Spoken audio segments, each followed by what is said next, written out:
Nah, selamat pagi. Assalamualaikum warahmatullahi wabarakatuh. Waalaikumsalam warahmatullahi wabarakatuh. Waalaikumsalam warahmatullahi wabarakatuh. Ya, bisa kita mulai ya untuk kuliah pada pagi hari ini.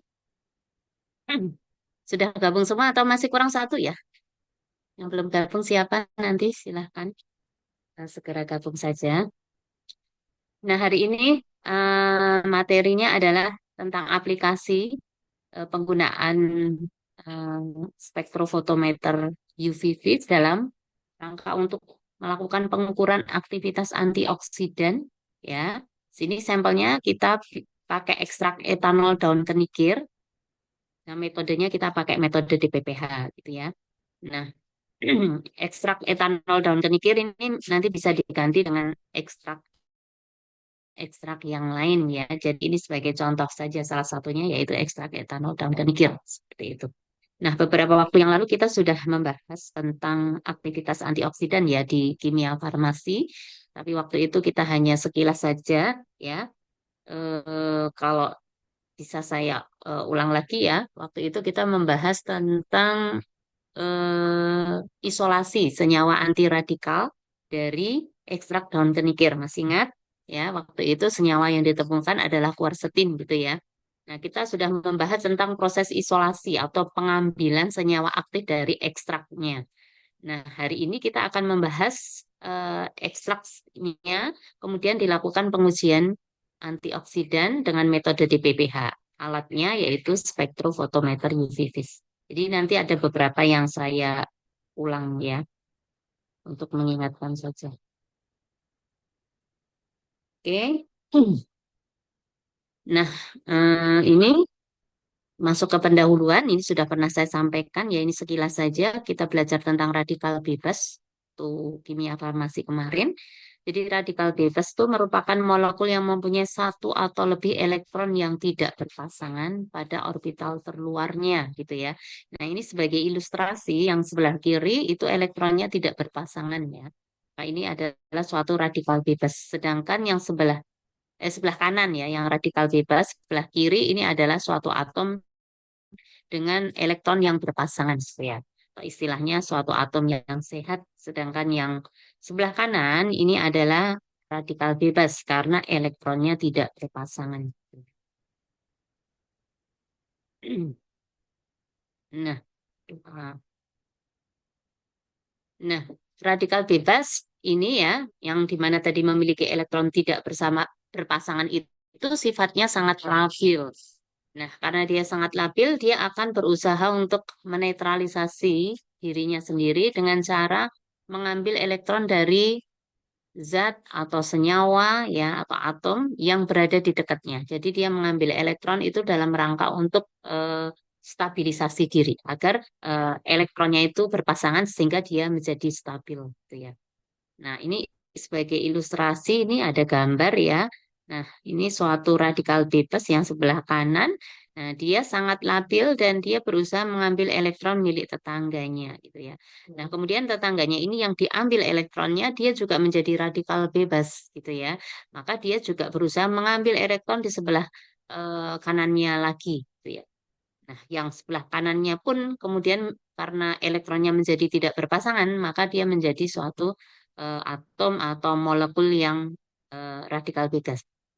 Dan seterusnya dan seterusnya. Jadi ini merupakan suatu reaksi yang berantai yang tidak berkesudahan seperti itu. Apabila ini terjadi di dalam sistem tubuh kita, maka ini menyebabkan nanti akan terjadi penyakit-penyakit degeneratif. Nah, pengambilan elektron dari suatu senyawa oleh radikal bebas akan mengakibatkan senyawa tersebut kekurangan elektron dan menjadikan dia radikal bebas.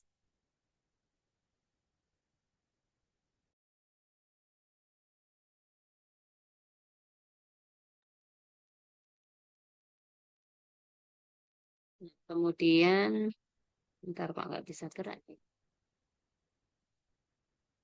Nah, kemudian ini kemarin beda antara oksidan dan radikal bebas. Intinya bahwa eh, radikal itu merupakan suatu oksidan, tapi tidak semua oksidan itu merupakan radikal bebas. Jadi lebih luas cakupannya yang oksidan. Jadi radikal bebas itu merupakan salah satu bentuk dari oksidan seperti itu.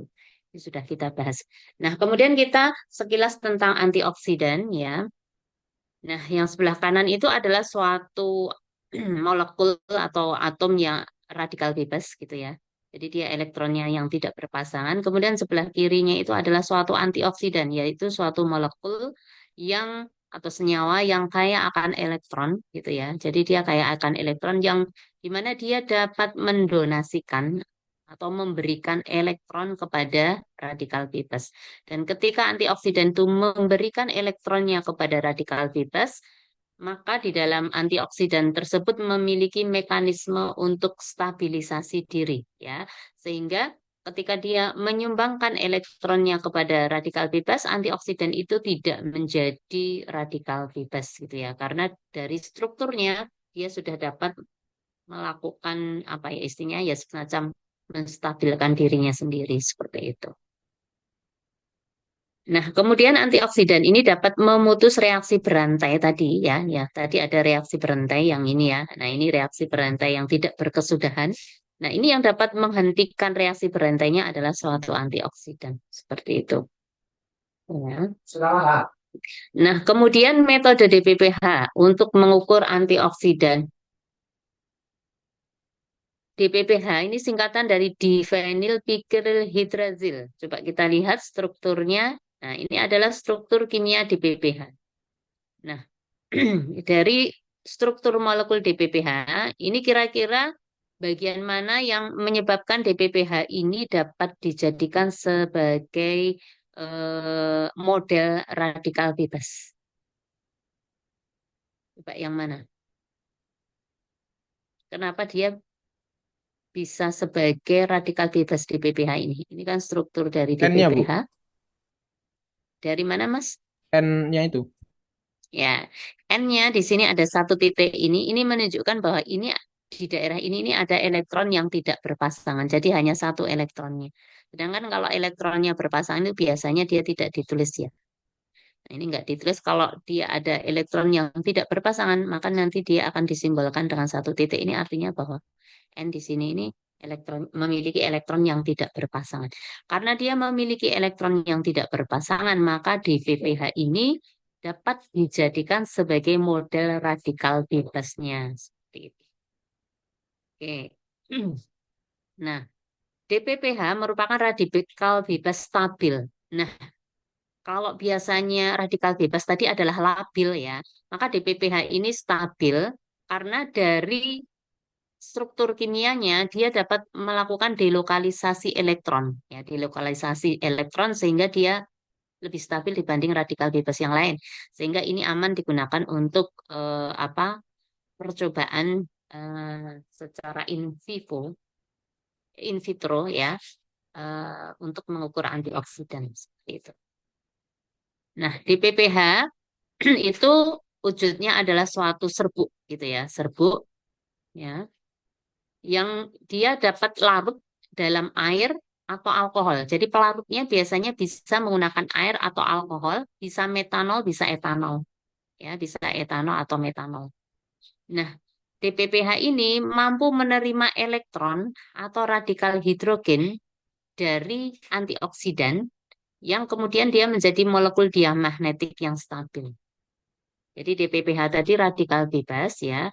Kalau untuk percobaan antioksidan, maka DPPH ini nanti dia akan menerima elektron dari antioksidannya. Antioksidannya itu senyawa yang ada di dalam ekstrak niger tadi. Ya, dia akan menyumbangkan elektron atau radikal hidrogen kepada DPPH. Sehingga DPPH nanti menjadi molekul diamagnetik yang stabil. Kemudian dia DPPH nanti eh, elektronnya itu menjadi berpasangan, gitu ya dan menjadi stabil. Nah, DPPH sendiri memberikan serapan yang kuat pada panjang gelombang sekitar 517. Range-nya bisa 515 sampai 520. Nah, dalam larutan metanol atau etanol, dia akan memberikan warna violet gelap atau ungu, ungu tua seperti itu.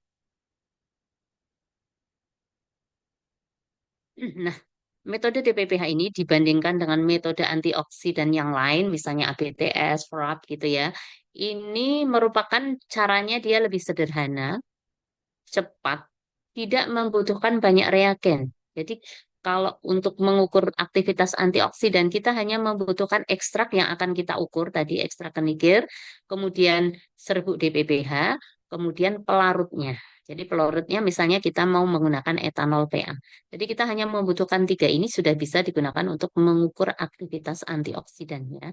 Jadi hanya butuh serbuk DPPH, ekstrak yang akan kita ukur aktivitas antioksidannya, kemudian yang satunya lagi adalah pelarut. Kemudian selain itu terbukti akurat, reliable dan praktis. Maka banyak sekali apa istilahnya penelitian yang menggunakan atau memilih metode DPPH untuk mengukur aktivitas antioksidan. Nah, ini tadi adalah struktur kimia dari DPPH. Oke. Nah, sekarang kita masuk ke prinsip metode DPPH. Senyawa antioksidan, ya senyawa antioksidannya yang akan kita ukur yaitu ekstrak kenikir ya. Senyawa antioksidan yang ada di dalam ekstrak kenikir itu akan mendonorkan atom hidrogennya pada radikal DPPH. Sehingga menyebabkan DPPH menjadi bentuk tereduksi yang nantinya menjadi bentuk non-radikal. Karena setelah dia menerima radikal di PPH, maka elektronnya menjadi berpasangan. Nah, ketika elektronnya di PPH sudah berpasangan, maka dia menjadi bentuk yang non-radikal. Ketika DPPH ini dalam bentuk non-radikal, dia akan kehilangan warna ungunya. Jadi tadi ketika DPPH masih dalam bentuk radikal bebas, dilarutkan dalam pelarut metanol atau etanol, dia akan memberikan warna ungu gelap kan tadi. Tapi setelah dia menerima elektron atau radikal hidrogen dari senyawa antioksidan, DPPH menjadi senyawa yang non-radikal. Nah, ketika DPPH menjadi senyawa non-radikal, dia warna ungunya akan memudar, ya, memudar atau memucat. Nah, ketika memucat itu, absorbansinya dia akan turun. Seperti itu. Pudarnya warna ini ditandai dengan penurunan absorbansi DPPH pada panjang gelombang tadi, sekitar 515 sampai 520. Yang ini dapat kita ukur dengan alat yang menggunakan spektrofotometer UV visible. Nah, kalau dilihat dari reaksinya, ini adalah mekanismenya seperti ini. Jadi ini reaksi antara DPPH dengan antioksidan. Antioksidannya ini adalah suatu senyawa ya yang ada di dalam ekstrak kenikir. Kemarin setelah kita isolasi ternyata ketemu senyawanya adalah quercetin gitu ya. Di senyawa quercetin yang ada di dalam kenikir. Nah, yang sebelah kiri ini adalah struktur DPPH ketika dia sebagai radikal bebas. Ini ada tanda titik satu yang menunjukkan bahwa DPPH-nya ini masih dalam bentuk radikal bebas karena ada elektron yang tidak berpasangan gitu ya. Maka antioksidan ini, bentar, sebentar.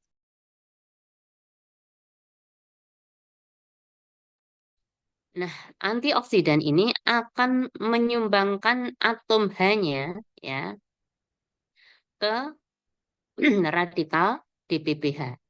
Sehingga di sini N di sini ya, tadi ada satu titik, maka dia ditambah dengan eh, atom H yang membawa satu elektron juga, maka kemudian di sini elektronnya menjadi berpasangan dan dia mengikat atom H hidrogen. Nah, ketika DPPH dalam bentuk seperti ini namanya adalah DPPH tereduksi atau bisa disebut juga DPPH yang mengikat H. Jadi menjadi DPPH. Nah, ketika dia DPPH dalam bentuk radikal bebas, ini warnanya ungu. Nah, bisa kita lihat seperti ini. Sebentar, ini kok nggak bergerak. Nah, seperti ini. Ini adalah DPPH dalam larutan etanol atau metanol. Jadi isinya hanya DPPH dan etanol atau metanol. Dia akan warnanya akan ungu seperti ini. Ya. Nah, ini ketika diukur absorbansinya dengan spektrofotometer, ini absorbansinya tinggi. Seperti itu. Nah, kemudian ini adalah DPPH yang sudah mengikat atom H, ya, atau DPPH. dia nanti warnanya kuning, yang kalau kita lihat secara kasat mata adalah seperti ini. Nah, ini adalah isinya di sini adalah DPPH setelah dia dicampur dengan senyawa tadi antioksidan Ekstrak kenikir ya, Bu? seperti itu. Bentar.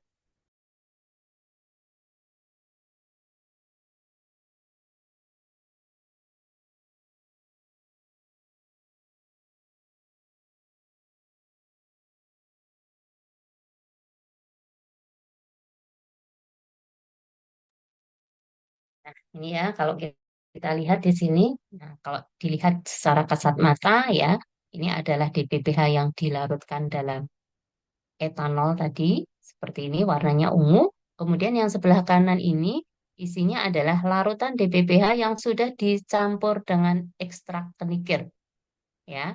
Jadi mekanisme reaksinya nanti senyawa antioksidan yang ada dalam ekstrak kenikir akan menyumbangkan radikal H atau atom H ke DPPH. Sehingga DPPH-nya menjadi bentuk non-radikal. Secara warna, nanti dia akan memucat atau pudar warna ungunya seperti itu. Nah, perbedaan intensitas warna ini nanti yang bisa diukur absorbansi. Jadi dilihat absorbansinya, yang masih ungu ini biasanya dia absorbansinya tinggi. Kemudian yang sudah berwarna memucat seperti ini nanti akan terjadi penurunan absorbansi.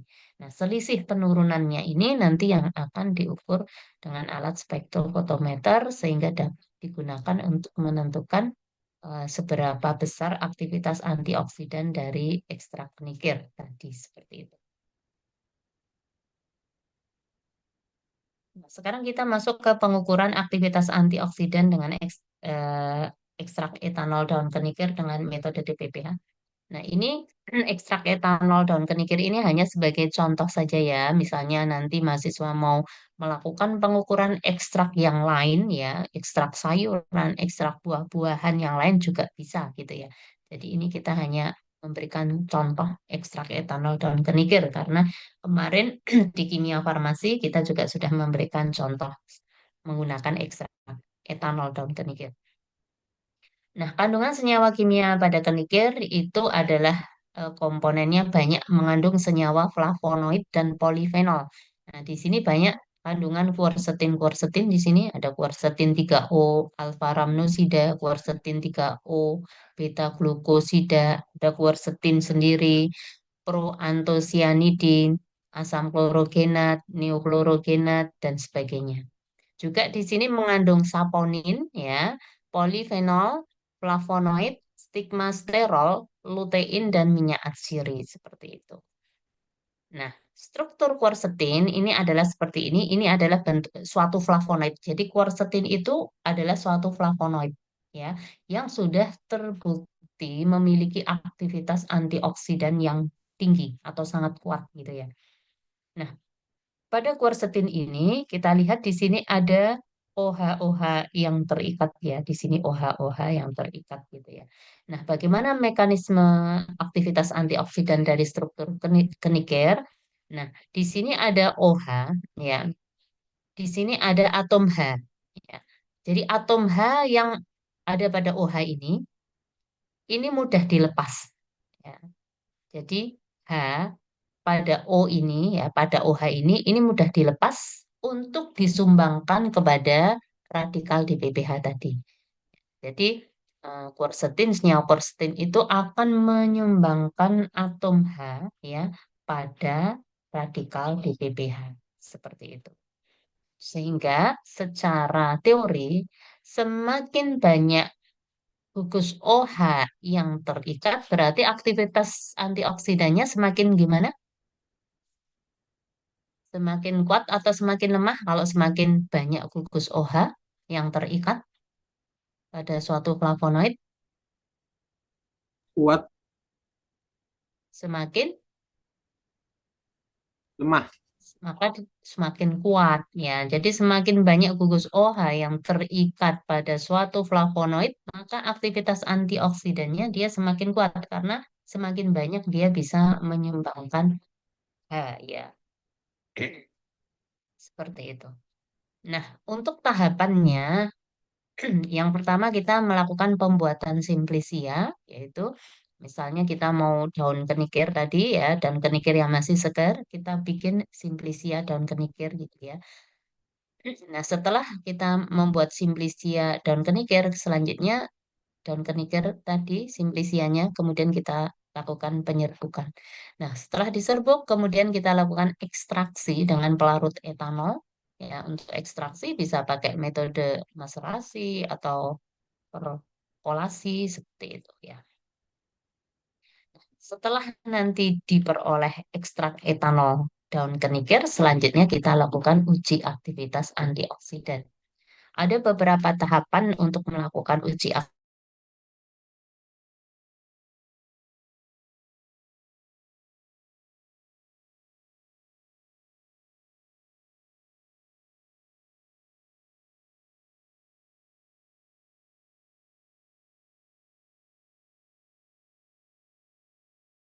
menyiapkan larutan DPPH. DPPH kita larutkan dalam pelarut etanol PA juga. Nah, gelombang maksimal atau panjang gelombang maksimum dari DPPH. Secara teori, panjang gelombang maksimum dari DPPH tadi kisarannya antara 515 sampai 520. Nah, 515 sampai 520 itu kita lakukan lagi panjang gelombang maksimal sebelum kita melakukan percobaan. Nanti pasnya ada di berapa panjang gelombang maksimal. Bisa 516, bisa 518 atau 520. Maka ketika kita sudah menetapkan panjang gelombang maksimum, itu kemudian kita gunakan untuk mengukur eh, antioksidan senyawanya. Nah, kemudian menentukan operating time, kemudian tahap berikutnya baru melakukan pengukuran aktivitas antioksidan. Nah, oke, sekarang tahap yang pertama kita menyiapkan larutan sampel ekstrak kenikir, ekstrak etanol kenikir yang sudah kita peroleh, kita bikin konsentrasinya 0,1%. Nah, konsentrasi 0,1% ini tidak mutlak harus 0,1% ya. Ini tergantung kekuatan atau aktivitas antioksidan dari ekstrak tersebut. Jadi ini menggunakan orientasi ya. Jadi kita orientasi dulu ya larutan yang akan kita bikin. Kalau misalnya aktivitas antioksidannya sangat kuat, misalnya kayak senyawa quercetin yang standar, itu kita konsentrasinya lebih kecil 0,01%. Tapi ketika ekstrak kita kekuatan antioksidannya tidak begitu kuat, konsentrasinya lebih tinggi lagi 1% gitu ya. Nah, kalau ekstrak kenikir setelah diorientasi kita menggunakan konsentrasi 0 ini menjadi larutan stok untuk sampel. Sehingga kita sudah punya larutan sampel ekstrak quercetin seperti itu. Tahap kedua kita menyiapkan larutan DPPH 0,3 m. DPPH ya dalam sediaan itu ada dalam bentuk serbuk. Nah, ini kita bikin larutan DPPH, kita larutkan dalam pelarut yang sesuai bisa air, metanol, etanol, tapi ini lebih disukai kalau kita menggunakan etanol gitu ya. Caranya kita timbang di ppH kurang lebih sekian miligram ya. Jadi ini tidak apa ya, tidak seksama, tidak perlu seksama karena tidak kuantitatif sehingga kurang lebih di sini. Kemudian dimasukkan dalam beker gelas, kemudian kita larutkan sampai benar-benar larut ya. Jadi eh, serbuk DPPH itu walaupun larut dalam etanol, tetapi tidak apa ya perlu istilahnya kayak digerus gitu ya, digerus. Maksudnya tidak larutnya itu tidak mudah banget gitu ya, sehingga harus benar-benar kita larutkan dengan sempurna gitu ya. Nah, kemudian dimasukkan dalam labu takar 25 mili, kemudian kita tambahkan etanol add sampai tanda batas. Nah, dari sini kita sudah memiliki larutan DPPH sebanyak 25 mili. Sehingga kita sudah punya yang pertama larutan sampel, yang kedua adalah larutan DPPH. Nah, dengan dua pelarut ini kita sudah dapat mengukur aktivitas antioksidan dari ekstrak etanol daun kenikir. Tahapan selanjutnya kita menentukan panjang gelombang maksimum. Ya, panjang gelombang maksimum tadi range-nya antara 515 sampai 520. Tetapi kita harus menentukan pada saat kita penelitian atau pengukuran itu panjang gelombang maksimum dari DPPH itu ada di pasnya itu di berapa. Gitu ya. Caranya gimana? Kita ambil 1 mili larutan DPPH dari yang kita bikin tadi yang ini ya, yang poin 2 itu kita ambil 1 mili aja, kemudian ditambahkan dengan 4 mili etanol. Dan kita gocok, dibiarkan dulu 30 menit, baru kemudian kita ukur absorbansinya pada rentang panjang gelombang 400. Yang gelombang maksimum dari DPPH tadi adalah 505 tang- seperti itu. Nah, ini bisa kita lakukan dengan spektrofotometer yang ada di lab teknologi farmasi ya. Jadi kita tinggal setting saja, kita masukkan tadi larutan DPPH ya, terus ditambah etanol tadi, kita ambil, kita masukkan kuvat, terus langsung alat spektronya itu kita setting gitu ya, untuk mencari panjang gelombang maksimum gitu ya. Maka nanti kemudian sudah keluar kurva seperti ini. Nah, dari sini maka keluar informasi 516 dengan absorbansi pada 0,360. Panjang gelombang maksimum adalah panjang gelombang pada saat absorbansinya itu maksimum, gitu ya, penyerapannya maksimum, yaitu pada 516. Seperti itu. Maka selanjutnya untuk pengukuran aktivitas antioksidan kita gunakan panjang gelombangnya adalah 516 nanometer. Seperti itu. Tahap selanjutnya kita menentukan operating time gitu ya. Operating time ini adalah waktu di mana reaksinya itu sudah maksimal ya, sudah selesai seperti itu. Nah, penentuan operating time ini dilakukan dengan cara mengambil 1 mili larutan DPPH, kemudian ditambah dengan 4 mililiter larutan uji. Nah, beda dengan yang panjang gelombang maksimum tadi, 1 mili larutan DPPH ditambah etanol, gitu ya, 4 mili. Kalau ini 1 mili larutan DPPH ditambah 4 mili larutan uji. Larutan ujinya tadi larutan ekstrak daun kenikir. Kemudian dicampur, kemudian kita ukur absorbansinya ya pada setting panjang gelombangnya adalah 516 yang sudah ketemu tadi, panjang gelombang maksimum tadi sudah kita tetapkan adalah 516 ya tadi ketemunya. Maka kemudian nah kita set 516, kemudian absorbansinya kita cek untuk tiap waktu 5 menit. Gitu ya, tiap 5 menit kita cek absorbansinya. Pada 5 menit pertama berapa, 10 menit berapa, 15 menit, 20 menit, 25 sampai 60 menit. Kita cek apa ya, absorbansinya. Kemudian kita bikin grafik seperti ini. Kalau ini bikinnya manual karena mencari secara otomatis, maka ini kemudian kita lakukan seperti ini. Nah, ini kita lihat. Nah, operating time itu nanti akan diperoleh absorbansi yang stabil dan tidak terlihat adanya penurunan absorbansi. Jadi ketika absorbansinya sudah stabil, tidak terlihat adanya penurunan absorbansi. Kita lihat di sini ini masih turun, ini masih turun, masih turun, masih turun, masih turun. Nah, ini adalah turun terakhir sebelum dia naik lagi. Maka ini waktu 25 menit ini kita tetapkan sebagai waktu operating time. Ya, sehingga ketika nanti kita mereaksikan antara DPPH dengan larutan ekstrak kenikir, kita gojok, kita diamkan dulu waktunya selama 25 menit. Itu untuk memberikan kesempatan reaksinya agar sempurna. Seperti itu. Yaitu penentuan operating time. Nah, langkah selanjutnya kita menentukan aktivitas antioksidan. Ini adalah apa? Hmm, prosedurnya, sebanyak 50 ml ekstrak. Larutan ekstrak tadi dibikin konsentrasi, ya biasanya kita bikin seri konsentrasi.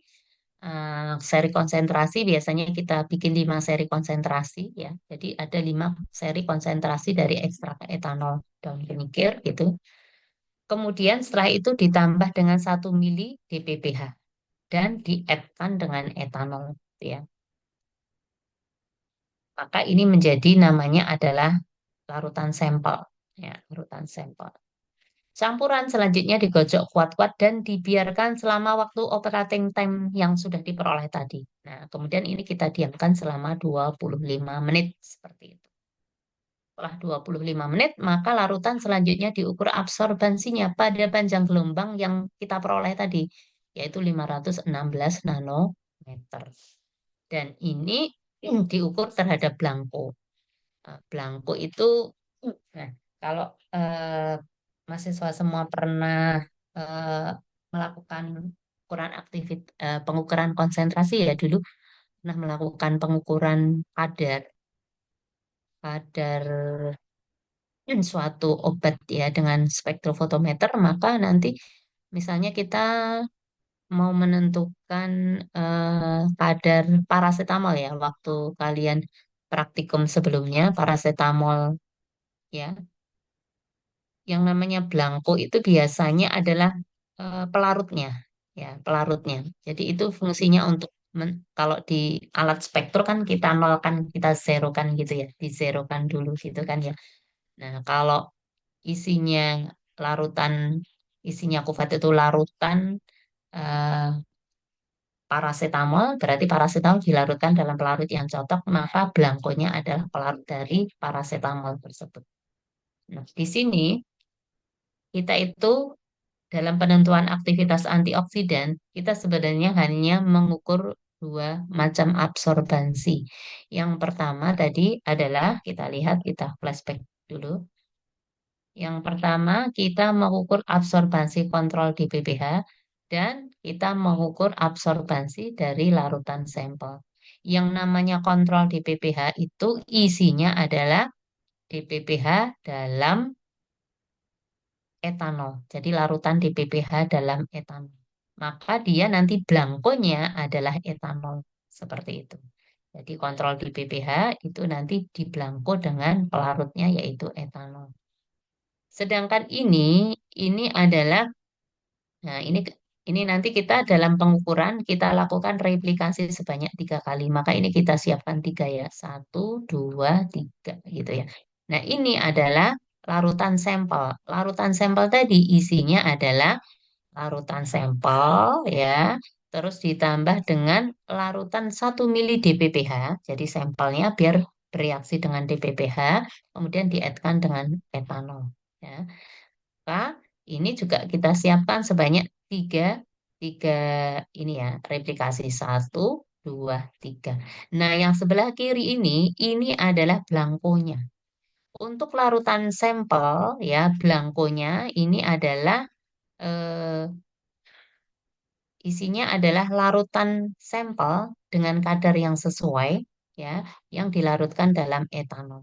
Jadi isinya larutan sampel plus etanol.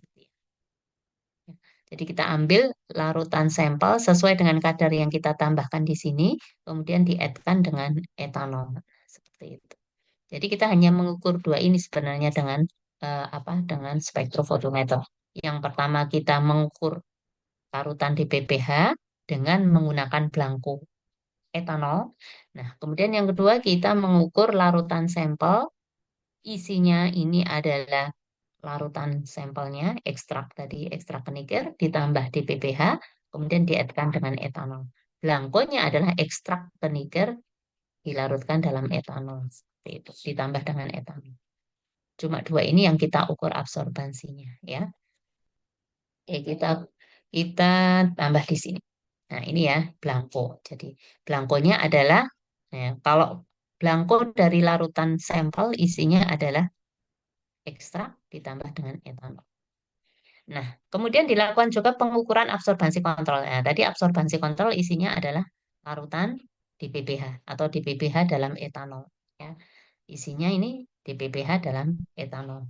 Nah, belangko dari kontrol itu isinya tadi etanol aja, gitu ya. Nah, dari data yang diperoleh selanjutnya dihitung nilai persen aktivitas antioksidan seperti itu. Oke, nah kita lihat datanya sekarang, simulasi datanya. Tadi sudah ya. Simulasi datanya adalah seperti ini, data pengukuran absorbansi ya. Tadi untuk ekstrak daun kenikir kita bikin seri konsentrasi. Nah, seri konsentrasi biasanya kita membuat 5 seri konsentrasi seperti ini. Nah, dari mana Bu kok konsentrasinya bisa 3, 6, 9, 12, 15? Kenapa tidak 300, 600, 900, 2? Ini kita peroleh juga dengan orientasi sebelumnya. Jadi, tiap-tiap ini konsentrasi yang dibikin ini tergantung dari aktivitas antioksidan dari ekstrak tersebut. Kalau aktivitas antioksidan dari ekstrak tersebut sangat kuat, misalnya kayak quercetin, kemungkinan konsentrasinya lebih kecil dari ini. Tapi kalau aktivitas antioksidan dari senyawa yang kita ukur itu lemah, ya kemungkinan nanti seri konsentrasi yang kita bikin lebih besar banget dari ini. Misal bisa 300, 600, 900, atau misalnya 100, 200, 300, 400, dan sebagainya. Jadi ini sekali lagi ini kita peroleh dengan orientasi sebelumnya. Nanti kalau mau masuk lab kita harus orientasi dulu, gitu ya. Caranya ya nanti kalau kita masuk lab ya, intinya ini kita tentukan seri konsentrasi seperti ini. Biasanya seri konsentrasi itu juga kelipatannya ya. Kalau 3 6 berarti 9 12 15 seperti itu. Agar nanti grafiknya itu akan bagus, gitu ya. Nah, ada 5 seri konsentrasi. Tiap-tiap seri konsentrasi tadi kita lakukan replikasi sebanyak 3 kali ya. 3 kali. Nah, ini gambarnya yang ini. Nah, ini untuk kontrol DPPH, replikasi 3 kali. Untuk larutan sampel, ini kita lakukan replikasi 3 kali. Ini adalah belangkonya ya. Jadi sebelum kita mengukur ini, kita zerokan dulu sistem spektronya itu dengan belangko seperti itu. Atau ditara lah ya, kayak kayak timbangan itu kan perlu kita tara dulu ya, dinolkan seperti itu. Nah itu ini pakai yang ini belangkonya itu. Seperti itu. Nah ini hanya kita lihatkan untuk satu seri ya, ini 3 ini hanya satu seri.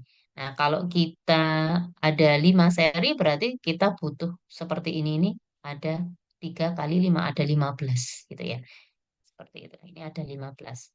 1, 2, 3, 4, 5. Jadi 15 tabung ya. Kalau plus dengan belangkonya masing-masing belangkonya beda-beda ya. Untuk satu seri ini butuh butuh belangko tersendiri-sendiri. Jadi pas kadar 3 ini ada belangko sendiri, 6 juga belangko sendiri dan seterusnya. Jadi tiap-tiap seri ini ada 4 tabung reaksi. Ya, satunya belangko, yang 3-nya adalah larutan sampelnya. Seperti itu. Nah, setelah itu kita ukur absorbansinya dengan alat spektrofotometer. Untuk kontrol DPPH ini isinya kan tadi hanya DPPH dan pelarut etanol kan, maka dia absorbansinya dia paling tinggi dia tertinggi absorbansinya. Ini kita ukur 3. Nah, ini kita ukur absorbansinya, ini juga. Maka ketemu datanya adalah ini. Nah, seperti itu. Kemudian untuk seri kadar yang pertama 3 mikrogram per mili juga kita ukur absorbansinya. Ini, ini sudah mulai turun ya, sudah mulai turun apa absorbansinya. Ini menunjukkan bahwa eh, tadi ada apa ya sumbangan atom H dari senyawa antioksidan yang ada dalam ekstrak kenikir ke di didonasikan ke radikal DPPH sehingga warnanya sudah mulai memudar. Ya, ini warnanya sudah mulai memudar gitu ya.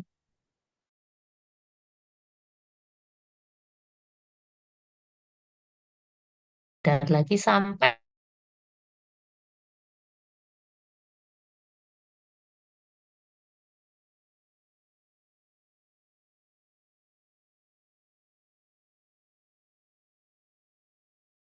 Putus-putus, Bu.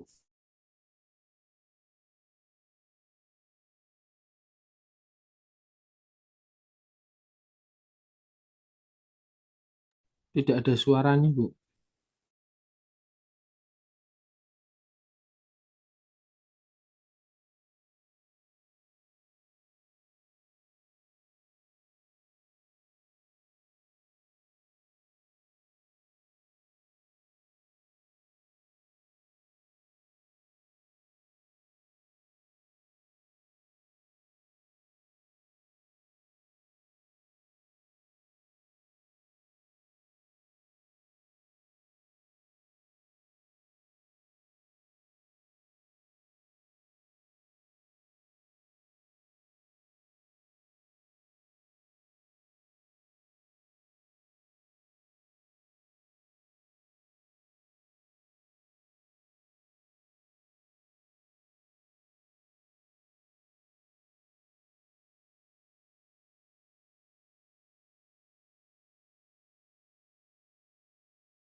Tes, tes, tes, tes.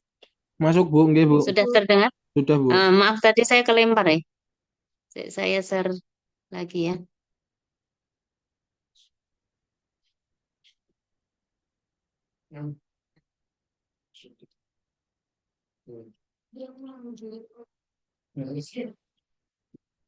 Bentar.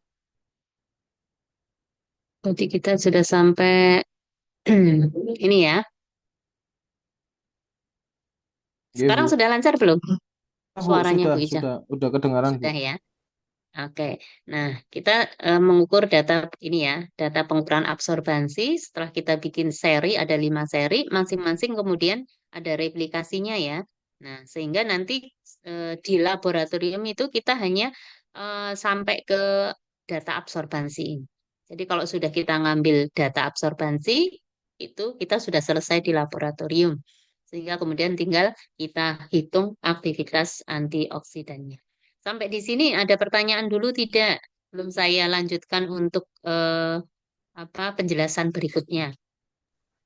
Bu, kalau misalnya belangko pada konsentrasi sampel itu berarti nanti kan setiap ekstraknya itu kan 3 belangko sendiri, 6 belangko sendiri itu mengikuti konsentrasi sampelnya ya, Bu ya?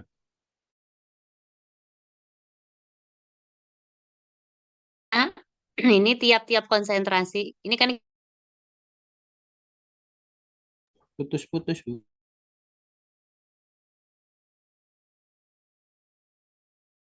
Tidak ada suara.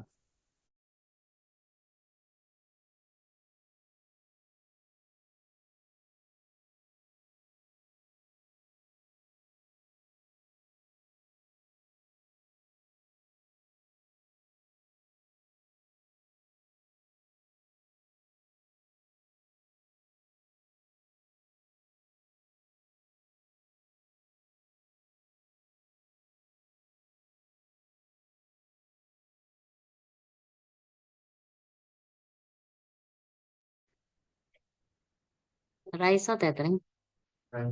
Ora kuat. Pakai pakai data tuh nggak kuat.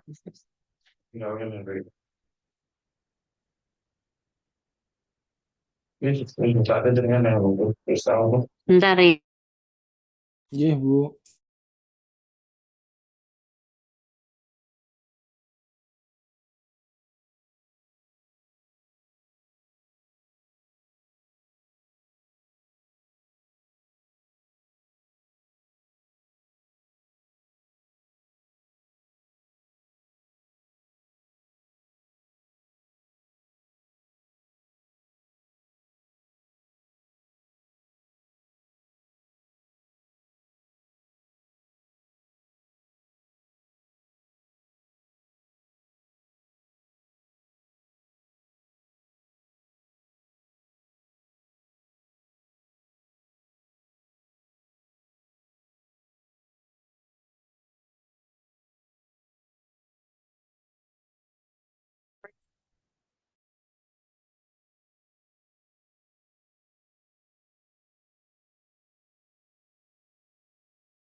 tes, tes, tes.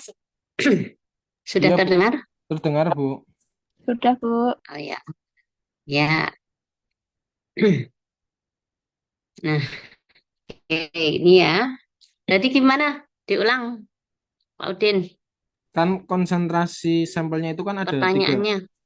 Konsentrasi itu kan ada 5 sampel itu ya, Mm-mm. Bu ya. Konsentrasi replikasi. Replikasinya itu kan ada 3, 6, 9. Serinya ada 5, replikasinya 3. Ya, Itu berarti pada terus? saat pembuatan belangkonya itu mengikuti konsentrasi sampel yang 3, 6, 9, 12 itu, Bu. Ah, ah, ya benar. Jadi tiap-tiap konsentrasi ini nanti ada belangkonya sendiri-sendiri. Jadi pada saat kita ngukur yang 3, maka belangkonya itu isinya adalah apa tadi? Ekstrak Ekstrak etanol etanol sama konsentrasi 3, ah, terus DPPH sama etanol ya. Nah, yang 6 nanti juga kita ambil apa? Ekstrak etanol yang kadar 6 ini. 6 6 kadarnya ini sesuai.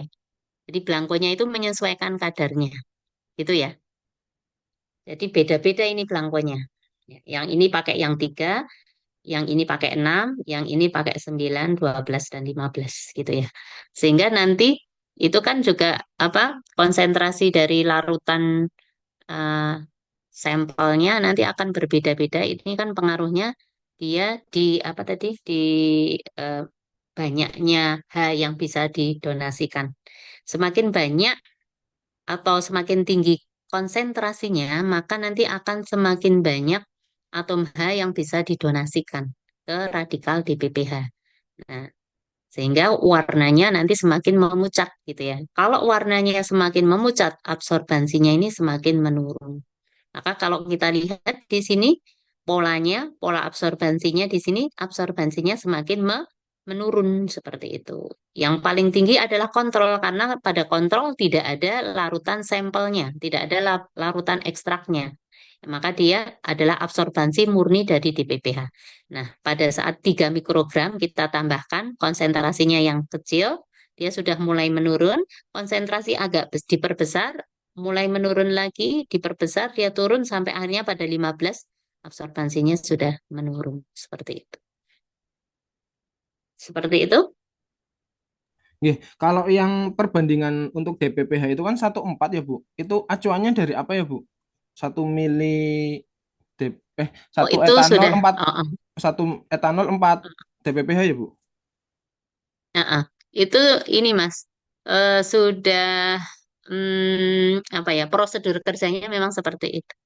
Jadi di prosedur kerjanya, caranya memang kita menambahkan larutan sampel, terus DPPH-nya 1 mili. Etanolnya itu sebenarnya bukan 4 mili, tapi di-add-kan sampai 5 mili gitu ya. Cuma larutan sampelnya itu kan kecil sekali. Ini kita bekerja dalam kadar yang sangat kecil ya, mikrogram per mili. Sehingga seakan-akan etanolnya 4 mili gitu ya. Nah ini kan, nah ini ya. Iya, Jadi Bu, ini iya. sebenarnya etanolnya itu add-nya. Etanolnya. Jadi kita nanti pakai labu takar 5 mili. Ya, setelah kita tambahkan ekstrak sebanyak 50 mikroliter dengan konsentrasi tadi misalnya 3, terus kita tambah 1 mili DPPH, di-add-kan dengan etanol sampainya berapa? Sampai 5, 5 mili seperti itu. Kalau yang ini juga sama, ini kita tambahkan DPPH 1 mili, terus di-add-kan sampai 5 mili. Dietkan sampai 5 mili kan berarti etanolnya yang ini 4 mili. Kalau yang ini etanolnya tidak 4 mili karena ini sudah ada ekstraknya. Seperti itu. Jadi ini memang prosedur kerja yang ada di jurnal-jurnal. Jadi memang sudah terstandar seperti itu. Ya, ada lagi pertanyaan sebelum saya jelaskan untuk menghitung nilai IJ50-nya. Bu, maaf mau tanya. Sudah bisa? Enggak apa-apa, Eh, yuk. Kalau quercetin itu kan termasuk antioksidan tinggi ya, Bu ya. Mm-mm. Itu Ya.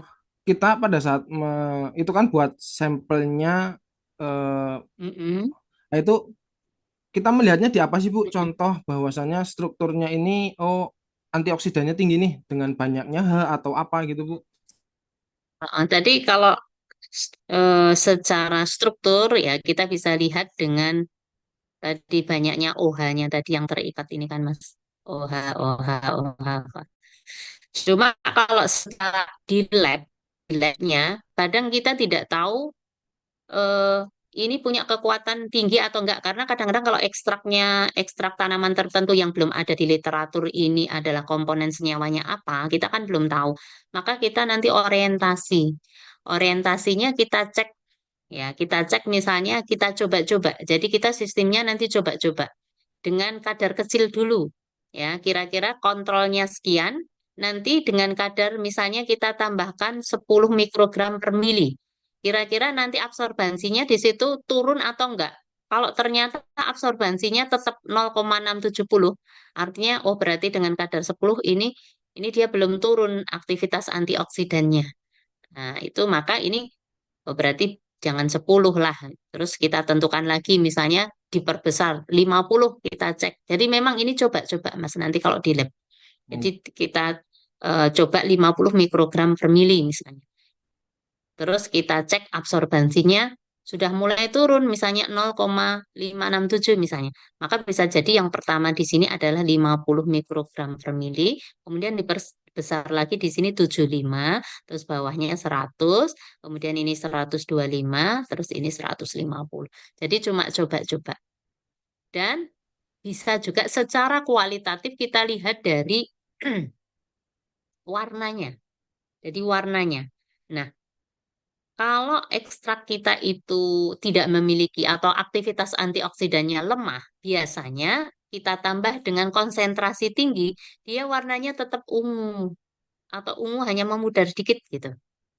Tapi kalau aktivitas antioksidan senyawa kita itu kuat, ketika kita nyampur DPPH dengan larutan ekstrak kita, itu nanti langsung dia akan memucat warnanya. Oh, dengan konsentrasi kecil kok dia sudah memucat warnanya.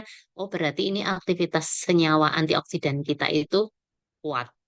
Itu secara kualitatif ya, secara kualitatif. Tapi belum diketahui berapa aktivitas antioksidannya baru. Oh, ini bisa berarti kuat gitu ya. Sehingga kita nanti bisa menjadi dasar kita menentukan konsentrasi. Jadi ini memang harus coba-coba orientasi dulu gitu ya. Kalau di lab nanti biasanya mahasiswa itu akan orientasi dulu ini di konsentrasi sampelnya. Tuh, satu. Atau kalau misalnya kita melakukan pengukuran dan itu sudah pernah ada di jurnal, nah kita juga bisa menggunakan konsentrasi yang ada di jurnal tersebut. Kalau memang belum ada, ya kita orientasi seperti itu, Mas. Tinggi Bu. Berarti kalau misalnya kita punya ekstrak tertentu terus dimasukkan ke kontrol DPPH itu berubah warna pucat itu kemungkinan antioksidan tinggi gitu ya Bu ya. Ya, Secara dengan konsentrasi yang iya. kecil ya. Iya. Secara kualitatif, kita pengamatan secara kualitatif ini bisa, Tapi kalau dikasih misalnya kadar yang sudah cukup tinggi, kok tetap ungu atau ungunya hanya berubah dikit, Iya oh, berarti berarti rendah ekstrak itu kita ya. itu lemah. Baik. Sudah Baik Ibu. bisa diprediksi, cuma nanti Cara belum detailnya bisa untuk dianalisa. mengukur IC. Gitu. Seperti itu. Baik Ibu, terima kasih. Oke, ya kita lanjutkan ya.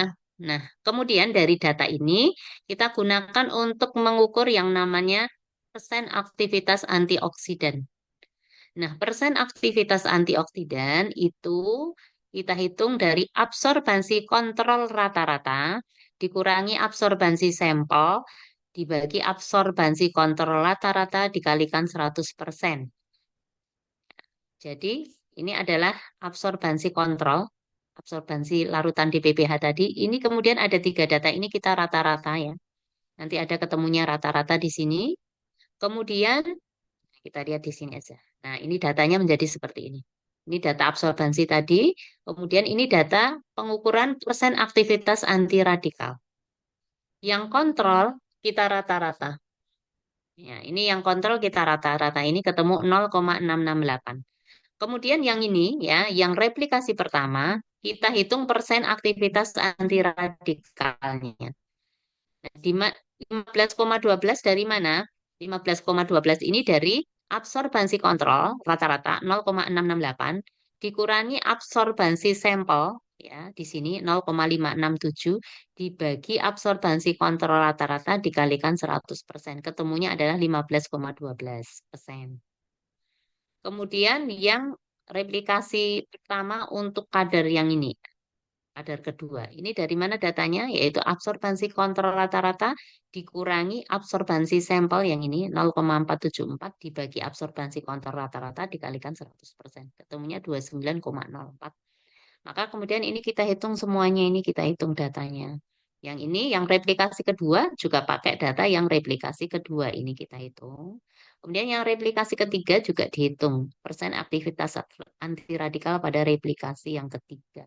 Sehingga datanya untuk persen aktivitas antiradikal sudah kita peroleh ya. Dari konsentrasi 3 sampai 15 dengan 3 kali replikasi. Seperti itu. Maka kita sudah memiliki data yang namanya persen aktivitas antiradikal. Seperti itu. Ini akan kita gunakan untuk menghitung yang namanya IC50. Masih ingat kemarin waktu kimia farmasi IC50 ya. Nah, sekarang penghitungan nilai IC50 atau IC50 ya. IC50 itu apa? IC50 adalah konsentrasi senyawa uji, yaitu dalam hal ini ekstrak niker, yang dibutuhkan untuk mengurangi intensitas warna dari radikal di pPH sebesar 50%. Seperti itu. Bagaimana cara mengukur nilai IC50? Nilai IC50 diperoleh dari suatu persamaan regresi linier yang menyatakan hubungan antara konsentrasi ekstrak dengan persen aktivitas antioksidan atau antiradikal gitu ya. Jadi kemudian ini kita bikin persamaan regresi linear dengan memasukkan data konsentrasi dan data persen aktivitas antioksidan. Data konsentrasi ekstrak uji nanti kita masukkan sebagai sumbu X. Kemudian persen aktivitas antioksidan kita masukkan sebagai sumbu Y. Ya. Nah, ini bisa membuat persamaan regresi linear itu bisa pakai kalkulator ya, yang kalkulator itu ya. Atau kalau tidak kita juga bisa menggunakan Excel ya. Kita menggunakan Excel. Oke, nanti coba kita praktekkan. Nah, dari persamaan regresi linear nanti akan ketemu rumus Y sama dengan MX plus B, di mana Y tadi sumbu Y itu adalah persen aktivitas antioksidan, sedangkan sumbu X-nya ini adalah konsentrasi senyawa uji yang tadi. Jadi 369 tadi ya. Seperti itu. Nah, setelah kita cari persamaan regresi linear, maka nanti akan ketemu persamaan seperti ini. Ini menggunakan apa? Pakai Excel ya. Excel coba nanti kita praktekkan. Ini pakai Excel. Pada replikasi pertama ketemu Y sama dengan 3,842 X plus 5,118. Ini replikasi yang kedua. Data replikasi kedua. Terus ini data replikasi ketiga. Nah, jadi dari tabel ini kemudian kita akan mencari persamaan regresi linear antara konsentrasi sampel dengan persen aktivitas antiradikal gitu ya. Jadi konsentrasi sampel terhadap persen aktivitas antiradikal yang pertama. Ya, ini X, ini sebagai Y. Kemudian kita cari lagi yang kedua, konsentrasi sampel terhadap persen aktivitas antiradikal yang kedua. Ya, ini sumbu X-nya tetap ya, yang ini sumbu Y-nya. Maka nanti akan ketemu persamaan regresi linear yang kedua. Kemudian yang ketiga kita bikin lagi ya persamaan regresi linear antara sumbu X dengan sumbu Y-nya adalah persen aktivitas antiradikal pada replikasi ketiga. Sehingga nanti akan ketemu persamaan regresi linear yang ketiga. Maka kita memiliki 3 persamaan regresi linear. Jadi ini sumbu X, Y-nya nanti, nah ini ada 3 ini. Maka ini ketemu 3 persamaan regresi linear seperti itu. Nah, R itu adalah kita lihat ini sebagai linearitas. Semakin dia linear ya, maka R-nya ini mendekati 1. Ya. Jadi R-nya itu nanti mendekati angka 1. Berarti semakin bagus. data kita semakin bagus. Contohnya ini ya, ini kan hampir linear sekali ya, ini hampir lurus. Kalau ditarik garis dia lurus seperti ini. R-nya ini 0,99. Nah, ini mendekati 1. Jadi data kita semakin bagus gitu ya. Nanti kalau data kita itu apa misalnya di sini R-nya 0,7, maka di sini nanti dia ini ya acak kayak gini nih. Kalau ditarik garis lurus nanti banyak yang keluar dari garis lurus ini. Nah, seperti ini misalnya. R-nya nanti semakin kecil seperti itu. Nah, kalau kita lihat di sini sumbu X di sini ya di bawah ini adalah konsentrasi, sumbu Y-nya apa ini? Sumbu Y-nya adalah persen aktivitas antioksidan atau anti radikal gitu ya. Sumbu X dan sumbu Y seperti itu.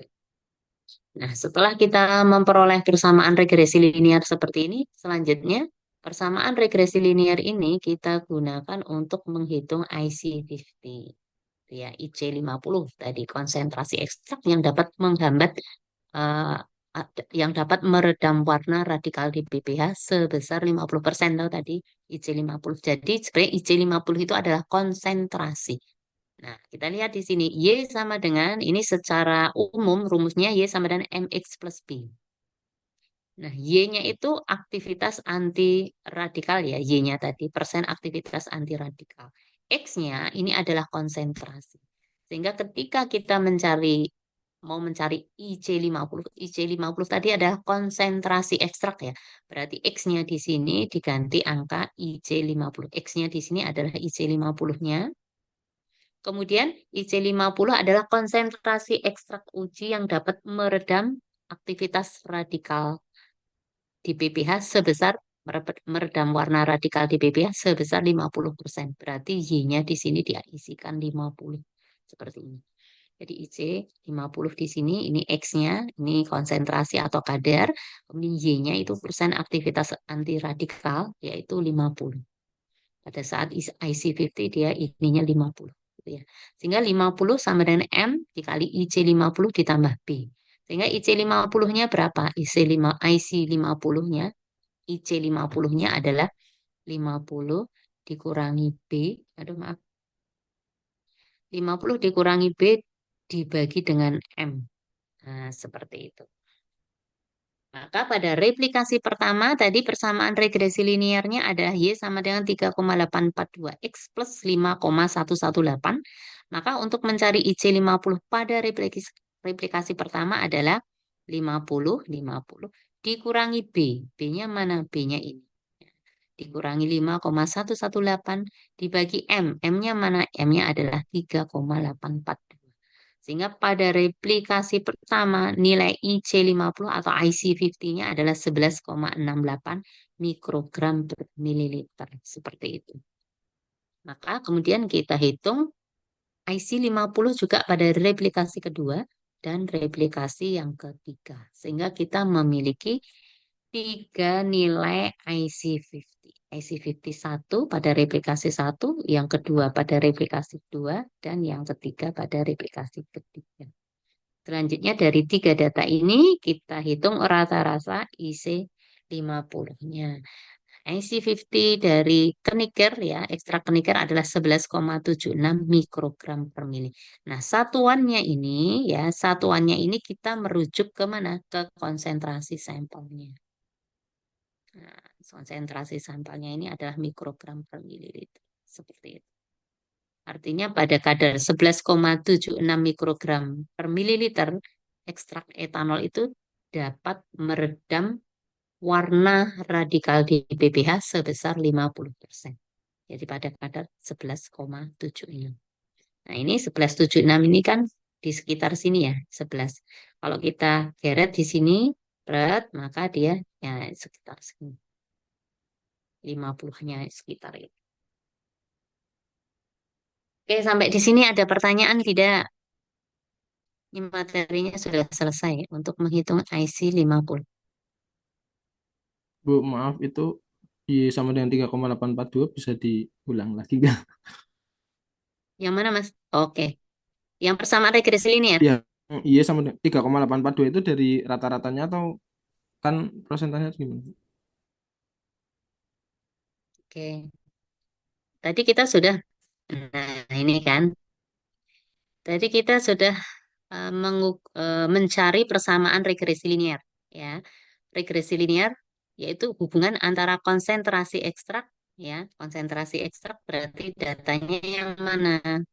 Berarti konsentrasi ekstrak ini datanya yang ini Ya, data itu. dengan persen aktivitas antiradikal ini. Nah, ini kan.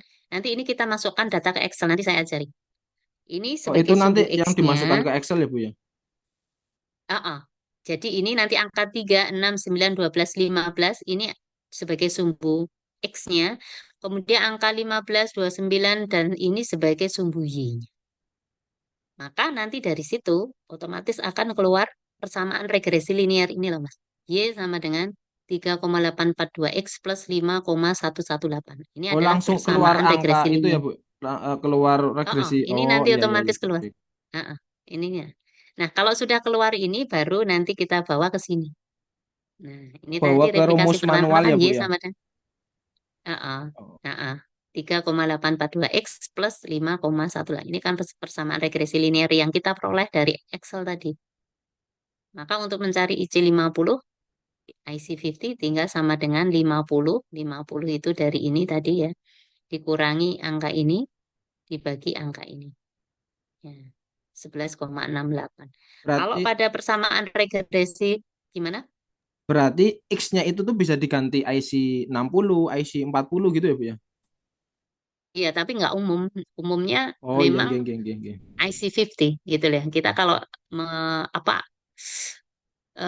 kalau untuk sebagai parameter aktivitas antioksidan, parameternya adalah IC50. Istilahnya itu sudah umum gitu loh. Baik, baik. IC50. IC60, IC sebenarnya ya bisa, cuma itu nggak umum gitu ya. Yang umum adalah 50% penghambatan. Atau LD50 itu, lethal dosis 50. Nah, itu kan. Nah, itu umumnya seperti itu. Oke, ada pertanyaan lagi? Sebelum ini kita coba pakai Excel.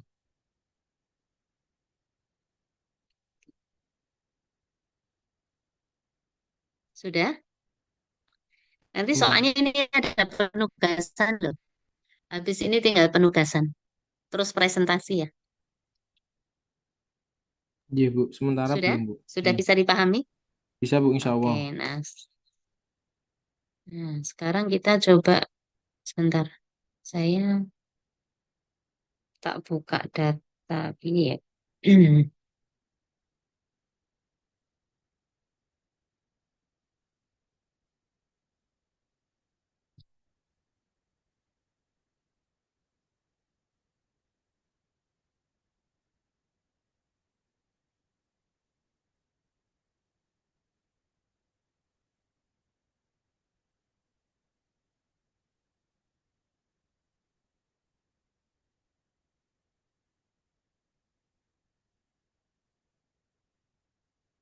Nah, udah kelihatan? Excel Sudah, ini kita Bu. masuk ke Excel ya.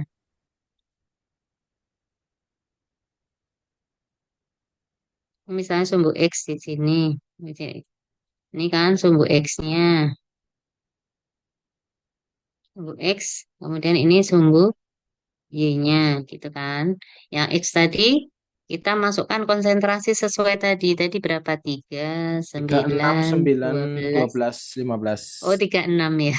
3, 6, 36, 9, 9, 12, 15. 12, 15 gitu kan. Nah, kemudian kita masukkan yang angka persen aktivitas antiradikalnya ya, yang Y.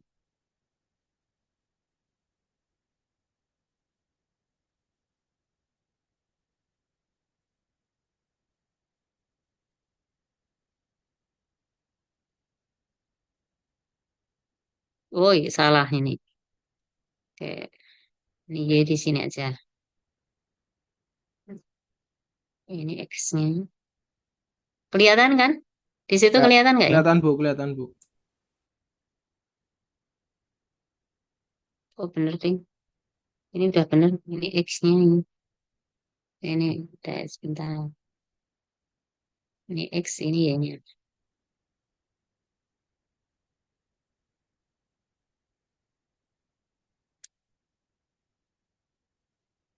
Sebentar.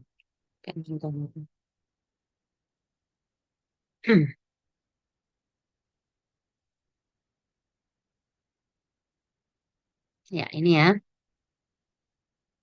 Biar ini. Nah, ini kan ada sumbu X dan sumbu ini Y. Nah, nanti silahkan dibikin kayak gini nih.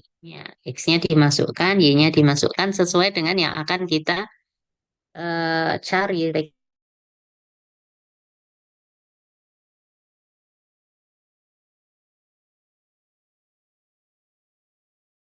Suaranya hilang, Bu.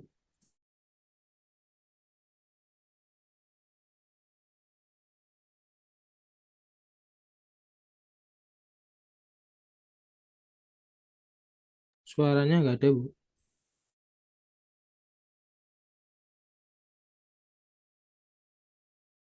Regresi linearnya. Nah, langkah blocks.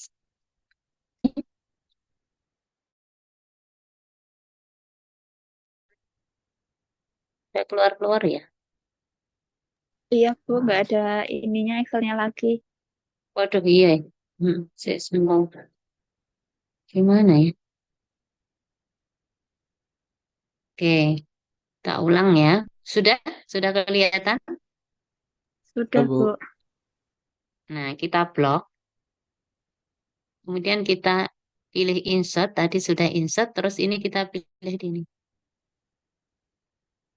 Nah, kita pilih yang ini. Scatter. Jadi insert scatter. Kalau yang ini. Insert scatter kita pilih yang ini. Ya. Ini kan ada banyak pilihan nih. Ini kita pilih yang ini. Kita klik yang kiri atas nih. Kita klik. Nah, maka akan keluar seperti ini. Kalau sudah keluar seperti ini, kita klik salah satu titik. Bebas. Mau yang mana boleh. Yang ini boleh. Kita klik, terus klik tekan yang kanan. Ya, di laptop tuh tekan kanan. Kita pilih select data. Seperti itu. Terus kita add ADD nih. Kita klik add. Nah, series name ini kita isi dengan LR. Tuh ya. Kemudian series X value. Ini kita klik di sini, kita pindah di ini. Terus kita ini. Kita masukkan dari angka 3 ya, sampai angka 15. Nah, dah, maka akan masuk seperti itu. Kemudian kita pindah ke series Y volume. Nah, kemudian kita ini yang Y. Ya, yang Y dari 15,12 kita tarik sampai ke 62,43. Seperti itu. Kalau sudah, kita oke. Kemudian kita oke lagi.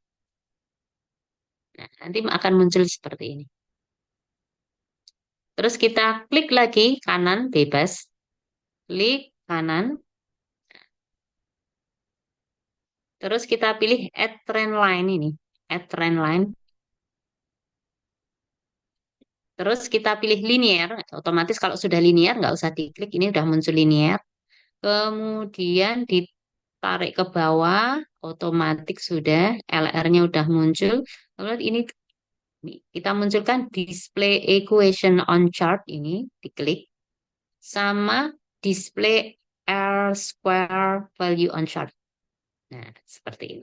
Maka dia sudah muncul persamaan regresi linear berikut R kuadratnya. Seperti ini. Sudah selesai ini. Nah, maka untuk apa persamaan regresi linear untuk ini ya, data ini adalah Y sama dengan 3,8427 X ditambah 5,1118. R kuadratnya sekian, 0,9911. Nah, kalau R-nya nanti di akar kuadrat. Seperti itu.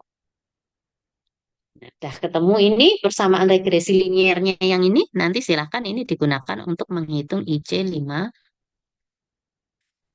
seperti itu. Jadi IC50 sama dengan 50 dikurangi 5,1118 dibagi 3,8427. Maka ketemu IC5. Oke, sampai di sini, apakah ada yang ingin ditanyakan? Sementara belum Bu, Bang, Bang, Bang. Oke, ya. Nah, berikut ini adalah pertemuan ke berapa ini? Eh, Ketiga dan keempat ya. Pertemuan kelima dan keenam itu pertemuan terakhir. Nanti juga saya minta langsung 2 SKS. Nanti eh, ada apa ya tugas penugasan dari saya. Presentasi ya. Presentasi untuk penugas. Nah, ini pakai tugasnya ini aja sama. Ini ada berapa mahasiswa satu kelompok? Oke, ah, satu kelas ada berapa mahasiswa kok satu kelompok? Ini 6, Bu. 7 Bu, ada yang baru itu Bu. Itu yang mengulang. Oh, Zahdila. Oh iya, Zahdila masuk di sini ya. Oke, nggak apa-apa ya. Nah, ini saya tawarkan. Tapi kalau presentasi itu paling nggak kalau 2 jam itu nanti maksimal itu kalau kelas reguler kemarin 5 kelompok. Ini mau sendiri-sendiri atau mau berkelompok? Yang kelas sore soalnya jumlahnya ya 6 dan 7. Mau sendiri-sendiri atau berkelompok? Kira-kira kalau berkelompok susah nggak? Maksudnya koordinasinya. Manut Bu, sendiri-sendiri juga nggak apa-apa, kelompok juga nggak apa-apa. Terserah Ibu gimana Nah, Bu. ini ya. Saya lihatkan dulu datanya. Tugas pertama adalah nanti kalian menghitung nilai IC50 ya, menghitung nilai IC50 ya dari data yang Bu Ica berikan ini data simulasi ini ya. Ini ada data simulasi, kemudian dihitung IC50-nya. Untuk kelompok satu datanya seperti ini. Ini adalah kontrol, kemudian ini konsentrasinya, ini adalah absorbansinya. Maka dari data ini nanti hitung nilai IC50-nya. Tuh ya, itu yang tugas pertama. Nah, ini tergantung kelompoknya nanti mau sendiri-sendiri atau kelompok. Kalau ini datanya ini sama dengan kelas reguler nih. Nah, tugas yang kedua adalah silahkan cari artikel jurnal yang bertema pengukuran aktivitas antioksidan dengan metode DPPH. Ya, jadi metodenya harus yang DPPH biar sama ya. Kemudian dari jurnal tersebut dirangkum ya dengan format sebagai berikut. Formatnya seperti ini. Nanti ditulis judul artikelnya apa. Kemudian yang kedua, bab 1 isinya pendahuluan, latar belakang penelitian silahkan diringkas, rumusan masalah dan tujuan penelitiannya apa. Ya. Kalau rumusan masalah dan tujuan penelitian itu tidak ada di jurnal. Kalau latar belakang nanti di jurnal sudah ada, kalian mungkin tinggal ngeringkas. Kemudian rumusan masalah dan tujuan penelitian itu tidak ada di jurnal sehingga nanti harus dibaca dulu ya. Dibaca dulu, kemudian kalian menentukan rumusan masalahnya apa dan tujuan penelitiannya apa gitu ya. Misalnya rumusan masalah eh, berapakah atau bagaimanakah aktivitas antioksidan dari misalnya ekstrak daun pepaya misalnya. Nah, itu juga merupakan rumusan masalah. Kemudian kalau di situ ada penelitian di jurnalnya ada screening fitokimia, kalian bisa menentukan rumusan masalahnya misalnya apa ya senyawa atau golongan senyawa apa yang terdapat pada ekstrak daun pepaya. Itu juga rumusan masalah. Nah, kemudian tujuan yang dibikin itu harus mengacu pada rumusan masalah, jadi sinkron. Kalau tadi yang pertama, bagaimanakah aktivitas antioksidan dari senyawa dari ekstrak daun pepaya, maka tujuannya yang pertama adalah untuk mengetahui aktivitas antioksidan dari ekstrak daun pepaya. Seperti itu. Itu sinkron. Terus yang kedua tadi kan tentang screening fitokimia, maka kemudian rumusan masalah yang kedua misalnya bisa untuk mengetahui golongan senyawa yang terdapat pada ekstrak daun pepaya. Nah, cara membuat rumusan masalah dan tujuan seperti itu. Tapi silahkan nanti, bentar ini baterai saya mau habis.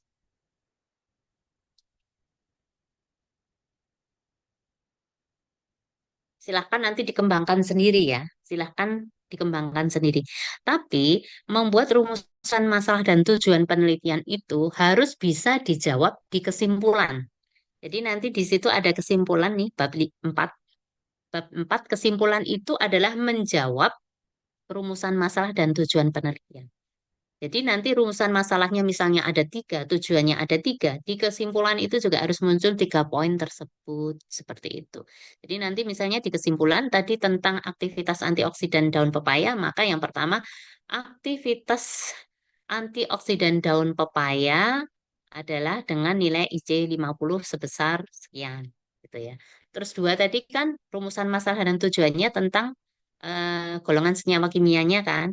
Nah, maka di kesimpulan bisa nanti biar sinkron nomor 2, kandungan senyawa kimia yang ada di daun pepaya adalah golongan flavonoid, polifenol misalnya, alkaloid, saponin, nah, seperti itu. Jadi kesimpulan ini juga harus mengacu pada eh, rumusan masalah dan tujuan, gitu ya. Kemudian metodologi penelitian bab 2 isinya jenis penelitiannya apa, bisa eksperimen atau non eksperimen. Kemudian tentukan subjek penelitian. Subjek penelitian itu adalah tokoh utama yang ada dalam penelitian tersebut. Misalnya kayak tadi kita melakukan uji aktivitas antioksidan daun kenikir ya, maka subjeknya adalah daun kenikir gitu ya. Kemudian objeknya adalah apa dari subjek tersebut yang diteliti. Berarti objek penelitian kita adalah aktivitas antioksidan dari daun kenikir seperti itu. Secara mudah seperti itu. Kemudian tentukan populasi dan sampel penelitian. Populasinya adalah keseluruhan dari subjek. Subjeknya tadi adalah daun kenikir atau tanaman kenikir, gitu ya, boleh. Daun kenikir atau tanaman kenikir. Maka populasinya adalah seluruh daun kenikir atau seluruh tanaman kenikir yang ada di mana kalian ngambilnya. Di jurnal itu biasanya nanti ada keterangan diambil dari kebun mana, itu ya. Berarti populasinya itu keseluruhan dari subjek yang ada di situ. Berarti seluruh tanaman kenikir atau seluruh daun kenikir yang ada di kebun, misalnya Purwomartani, Sleman, di daerah itu gitu ya. Itu adalah populasi. Kemudian sampel itu adalah bagian dari populasi. Jadi bagian populasi berarti populasinya tadi adalah tanaman kenikir ya. Berarti di sini ada sebagian tanaman kenikir yang terpilih untuk dijadikan sampel penelitian. Jalannya penelitian, alat dan bahan sudah ada di jurnal, di artikel. Cara kerja juga sudah ada, ya. Nah, ketika kalian memilih jurnal, ya, nanti ada jurnal yang isinya tidak hanya pengukuran aktivitas antioksidan. Misalnya di situ jurnalnya mengukur aktivitas antioksidan dan menentukan flavonoid total dari daun pepaya misalnya. Maka nanti yang dimasukkan itu yang flavonoid total nggak usah kalian masukkan ya di dalam tugas kalian, tetapi kalian hanya mengambil yang pengukuran aktivitas antioksidannya saja. Berarti nanti ditulis alat, bahan, cara kerja ya berarti yang berhubungan dengan pengukuran aktivitas antioksidan seperti itu. Kemudian analisis data, silahkan nanti kalian sampaikan cara menghitung dari diperolehnya absorbansi sampai ketemu nilai IC50. Jadi dari absorbansi yang diperoleh kemudian diapain ini digunakan untuk apa tadi untuk menghitung persen aktivitas anti radikal dengan rumus apa tadi ya disampaikan. Terus setelah ketemu apa persen aktivitas anti radikal kemudian digunakan untuk mencari persamaan regresi linear bla bla bla bla sampai ketemu nilai IC 50. Itu analisis data. Kemudian yang keempat, hasil dan pembahasan. Hasil pembahasan itu sudah ada di artikel jurnal. Jadi silakan diringkas saja. Kemudian yang kelima, kesimpulan ya. Oke, hasil dan pembahasan itu juga seyogianya sinkron dengan rumusan masalah dan tujuan. Kalau rumusan masalah tadi itu isinya yang pertama tadi apa tadi mengukur aktivitas antioksidan atau mengetahui aktivitas antioksidan, maka di dalam pembahasan itu ya nanti kalian sampaikan di situ bahwa kalian datanya adalah seperti ini untuk sampai ketemu nilai IC 50. Kemudian yang kedua tadi kan tentang screening fitokimianya kan ya. Berarti dalam pembahasan juga kalian sampaikan telah dilakukan screening fitokimia dengan hasil bla bla bla itu di pembahasan disampaikan juga. Nah, sehingga sinkron antara rumusan masalah tujuan, hasil pembahasan sama kesimpulan itu sinkron gitu ya. Jadi jangan sampai nanti rumusan masalahnya A, tujuannya B, pembahasannya C, kesimpulannya D. Nah, itu nggak sinkron. Jadi harus sinkron semuanya. Daftar pustaka, kemudian lampiran. Nah, sekarang daftar pustaka silahkan kalian tulis, kalian ngambil dari apa. Misalnya dari jurnal tersebut, ditulis jurnal tersebut apa. Ya, artikel jurnal tersebut. Kemudian, terus selain itu kalian ngambil dari jurnal lain, boleh? Boleh nanti. Jadi tidak hanya satu jurnal boleh, atau sumber-sumber yang lain juga. Kemudian lampiran, ada 3 poin lampiran di sini. Lampirkan file artikel jurnal lengkapnya. Ya, lampirkan file artikel jurnal lengkapnya. Jadi nanti jurnal lengkapnya tolong juga dilampirkan ya, biar Bu Isa bisa ngecek gitu ya. Kemudian yang B, lampirkan tadi tugas pertama. Tugas pertama tadi adalah menghitung nilai IC50 dengan simulasi data tadi. Ya, simulasi data ya. Oke. Kemudian C, pembagian kerja masing-masing anggota kelompok. Misalnya ini nanti mau dijadikan 3 kelompok, silahkan nanti eh, pembagian kerja masing-masing anggota kelompok. Jadi misalnya anggotanya 2, berarti 2 itu kerjanya ngapain aja. Ya, nah, mahasiswa pertama kerjanya ngapa, mahasiswa kedua kerjanya ngapa. Tapi kalau nanti yang kerja hanya salah satu, apa tulis aja. Yang mahasiswa kedua nggak kerja ya nggak usah ditulis pembagian kerjanya, tolong dikosongkan kalau dia tidak ngapa-ngapa misalnya. Seperti itu ya. Ini dibagi kelompok aja ya. Kalau sendiri-sendiri kok kayaknya nanti presentasinya nggak cukup waktunya. Berarti kalau ada 7 orang kan, berarti nggak cukup waktunya nanti ada 7. Ya, Bu ya Ica berarti kita mau tanya. ya gimana? Ibu, ini nanti ada ketentuan minimal halaman yang perlu dikerjakan nggak ya? Nggak usah, Oh nggak iya. usah ya, nggak Terus usah ya. jurnalnya harus Jadi konfirmasi apa langsung dikerjakan aja ya Bu ya? langsung dikerjakan nggak apa-apa, cuma nanti ininya dilampirkan aja biar Bu Ica bisa ngecek Bu, datanya. intinya jurnalnya itu tentang antioksidan, Ah, antioksidan dengan metode DPPH kan Bu ya, yang penting. ah, ah. Ya, ya. Jadi pokoknya temanya ini, aktivitas antioksidan dengan metode DPPH gitu ya. Misalnya jurnalnya di situ tidak hanya mengukur aktivitas antioksidan dengan metode DPPH, ada tambahan dia misalnya mengukur flavonoid total, fenolik total, misal seperti itu ya nanti yang kalian tulis yang kaitannya dengan ini aja, antioksidan dengan metode DPPH. Kalau screening fitokimia itu bisa kalian masukkan ya, karena dia sebagai data pendukung gitu ya. Misalnya, oh ternyata golongan flavonoid. Ya, memang karena aktivitas antioksidan itu ditentukan oleh senyawa-senyawa flavonoid dan polifenol seperti itu. Oke, ada pertanyaan lagi? Belum Ibu. Oke, nah ini silahkan dikumpulkan 1 minggu dari sekarang ya naskahnya. Bisa nggak? Terlalu cepat nggak? Sama presentasinya Bu. Apa yang jelas saya butuh juga ini data data kalian dulu nanti saya cek nih terus baru dipresentasikan.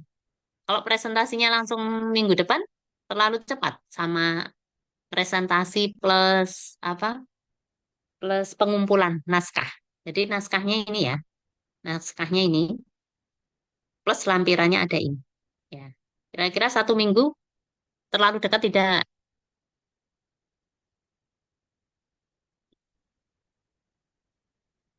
1 minggunya Kecepatan itu nggak kalau 1 minggu dihitung dari jadwal, dari sekarang? oh dari sekarang, kirain jadwal IF-nya Ibu. Jadwal AIF itu harusnya hari Senin ya. Iya Ibu Aris. Iya Bu. Ya, berarti kan hari Senin tanggal 23 ya. Nah, kalau Senin itu bisa 2 SKS enggak ya? Soalnya kalau ini nanti presentasi harus 2 SKS ya. Kalau hanya 1 SKS nanti nggak bisa ini. Maksudnya putus-putus ya. Maksudnya nanti ini atau bisa sih, misalnya sekarang kelompok berapa dulu gitu ya. Terus minggu depan nanti kelompok berapa gitu juga bisa. Itu juga bisa. Nah, oke, nggak harus 2 SKS nggak apa-apa. Jadi ini di jam kuliah AIF nggak apa-apa. Kalau sekarang tanggal 19 berarti besok Senin itu 23. Kayaknya terlalu cepet ya. Iya Ya Ibu, Bu, kalau terlalu itu terlalu cepat. Nah, cepat. nanti Ya, atau kalau bisa Kamis pagi kayak gini boleh, tanggal 26. Oh, 26 libur. 26 libur, jangan, Iya Bu, jangan. dua lima. Ini tuh saya juga cuti loh ini. Ini saya harusnya juga cuti. Tapi nggak apa-apa, nanti nggak. Ini aja tanggal 30. Bisa ya, tanggal tiga Oh puluh. iya Bu, 30 semuanya Berarti Bu ya, masih, sama presentasi Bu. uh Oh baik. Tapi sebaiknya naskahnya nanti dikirimkan dulu ya. Tanggal Sebelum dua puluh tanggal 3. sembilan itu dikirimkan Oh, naskah. 29 itu naskahnya dikirimkan ke saya. Tanggal 30 nanti presentasi. Ini saya bagi 3 kelompok aja. Urut sesuai nomor absen ya, biar nggak ini ya. baik, Bu. Urut Oke. absen. Jadi absen 2 itu kelompok satu. Kelompok satu datanya yang ini. Terus kelompok 2 nomor absennya 3 dan 4 datanya ini. Terus kelompok 3 ini nomor absennya berarti 5, 6, dan 7 tambah Zahdila ya. Tapi Zahdila tolong diberitahu ya Mas. Kemarin saya minta untuk Oh ini iya, Bu. hadir nggak Zahdila? Oh Zahdila hadir. Oh Sudah ya hadir Bu, ini Alhamdulillah. sudah hadir Nanti, Bu di sini Bu.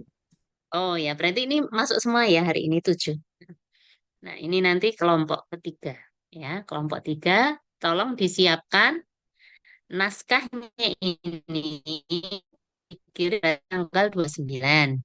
Kemudian tanggal 30 presentasi berarti kalian nanti membuat PPT ya.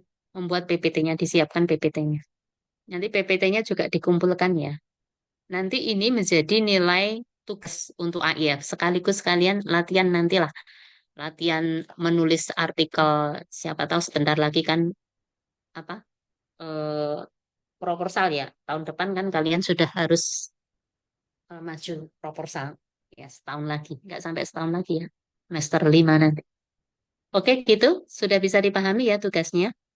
Iya Bu. Bu Nggih, tanggal Bu. 30 pagi Bu. 30, jangan kalau pagi saya anu ya, Mas. Saya ngajar ya. Soalnya Tanggal tiga kalau puluh itu saya ngajar. Sore malah 30, nggak bisa. soalnya kebanyakan pada saat shift sore itu malah rame-ramenya apotek ya Bu. Tapi ya Oh, monggo nanti, gitu. tapi nanti Oh perhitungannya ya. Pak nggih, nggih. Kalau pagi kan Kalau walaupun misalnya mau, ram nggih nggak rame saya banget. kosongnya. Oke, saya kosongnya itu kalau pagi, Kamis, Jumat, Sabtu. Nah itu Kalau diantara Senin, itu aja Bu, Selasa, nggak apa-apa Bu. oh ya, kalau Senin, Selasa, Rabu saya ngajarnya dari pagi. Bu Ica ngajar dari pagi. Tanggal Kalau tiga Senin puluh itu itu hari malah apa sih Bu? 30 Senin. Cuma ini Bu Ica ngajar kelas pagi dari jam 8. Bisa pagi apa aja Bu harinya? Yang bisa pagi, Kamis, Jumat, Sabtu insya Allah sementara. Ya apa itu aja, Kamis, Jumat, Sabtu tanggal 2, 3, atau 4 itu. 2, 3, Oke 4 Bu, itu. ya siap. Berarti setelah tanggal 30 ya 2, 3, 4 itu ya Bu ya. Heeh. Tapi naskahnya sebelum tanggal 2 ya. Siap yuk, nggih Bu. Oh, nggih, baik, Bu. Ya. Oke, berarti itu sudah, kalau bisa langsung 2 jam, itu sudah pertemuan terakhir gitu ya. Baik Bu, nggih.